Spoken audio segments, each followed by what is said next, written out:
So what if everything you think you know about business is completely wrong?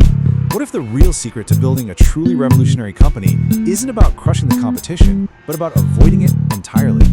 Today, we're going to dive deep into the monopoly mindset of Peter Thiel, who's got to be one of Silicon Valley's most influential and, let's be honest, controversial thinkers.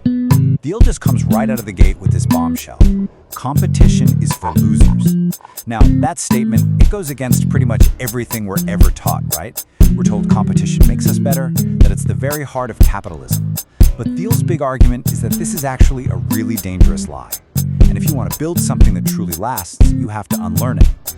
All right, so to really get why Thiel is so anti-competition, we first need to understand how he thinks about progress itself. Because in his world, not all progress is created equal. He breaks it down into two very different types. So just think about it for a second. When I say the word progress, what pops into your head? Is it just making more of the stuff we already have? Or is it about creating something the world has never seen before? This difference right here is the key to his entire philosophy. So Thiel gives us these two paths. The first one is horizontal, what he calls 1 times N. This is basically globalization. You take something that already works, like a smartphone, and you just copy it and sell it everywhere. It's extensive. The second path, though, that's vertical, or 0 to 1. This is technology in its purest sense. It's doing something completely new. Think about the very first smartphone. That's invention. And that, according to Thiel, is where the real, lasting value is made. Okay, so if going from 0 to 1, creating something new, is so incredibly valuable, why don't more people do it? Well, Thiel argues it's because most of us are caught in what he calls the competition trap.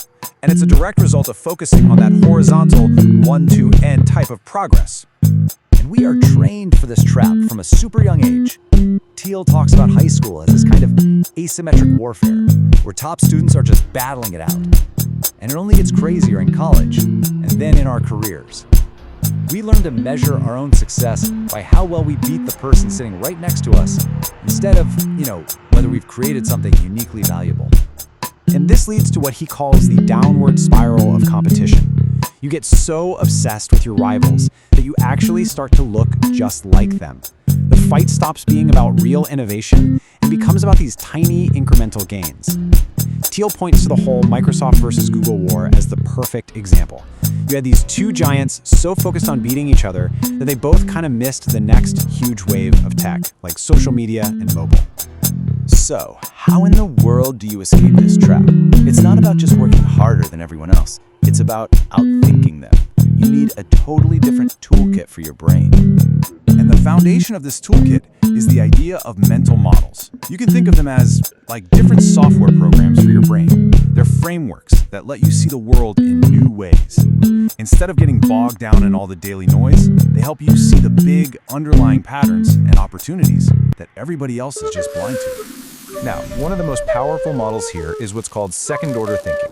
It's really just the simple act of always asking, okay, and then what? See, most people only think about the immediate result of a decision.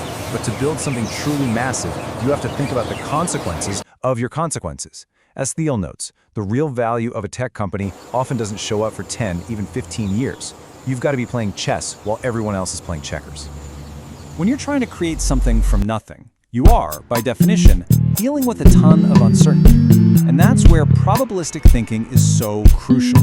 This is the classic venture capitalist mindset. You know you can't predict the future with 100% certainty, but you can understand the range of possibilities and make smart, calculated bets on the outcomes that have the biggest upside. And when you start to think in probabilities, you begin to notice this really strange but incredibly powerful pattern emerge. This number, over 50%, it hints at one of the biggest secrets in the world of venture capital.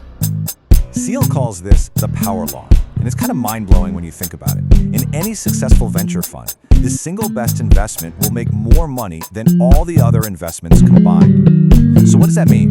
It means that diversifying your money across a bunch of pretty good ideas is actually a recipe for mediocrity. The only thing that really matters is finding those 1 or 2 truly transformative companies. The takeaway is crystal clear. Go all in on a unique, bold vision. Okay, so you've got the mindset, you've got the thinking tools. How do you actually put this into practice? Well, Thiel lays out a specific blueprint for building what he calls a creative monopoly, a company that is so good at what it does that there's just no close substitute. Thiel's blueprint has 4 essential parts. It all starts with a secret, a unique insight about the world that other people don't see. Then you have to build an almost cult-like team to go after that secret. But even a great idea and a great team aren't enough. You absolutely have to have a plan for distribution, how you're going to sell it. And finally, you have to make sure your creation is durable, that it can stand the test of time and become the last mover in a market. Now that cult idea might sound a little extreme, but this story just illustrates it perfectly. The early PayPal team was notoriously insular. I mean, they hired their friends, they had their own jokes, their own way of talking, and this candidate, who was probably super smart, got rejected over a single word, hoops, because it signaled that he wasn't really one of them. That incredibly tight-knit, almost fanatical focus, that was their superpower. And here's another little example of that same kind of focus. This isn't really a dig at fashion, of course. It's a filter. It's a quick way to find people who are obsessed with substance over status, with what they're building over what they look like. It's all about creating a tribe that cares more about the mission than about fitting in with the outside world. So all of these ideas, from avoiding competition to building a cult to creating a monopoly, they all point to one single profound question.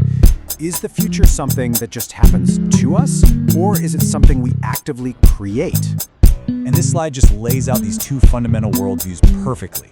On the left, you've got an indeterminate future, where you believe progress is basically just luck. So your best strategy is to diversify, to hedge all your bets. But on the right, you've got a determinate future, where progress is a matter of design. You don't hedge, you make one big, focused bet on the future you intend to build. And this contrast just says it all, doesn't it? That indeterminate, luck-based mindset, it gives us complex financial products that are all about managing a random world. But the determinate mindset, the belief that you can actually plan and build what's next, that's what gives us the grand, ambitious projects that really push civilization forward. So if one mindset gives us finance and the other gives us space travel, the choice seems pretty clear. The future isn't some lottery ticket you just hope to win. It is a blueprint waiting for an architect. Thiel's message is a challenge to all of us. Stop fighting over the things that already exist and start creating the things that don't. Go from 0 to 1. So the only real question is, what will you build?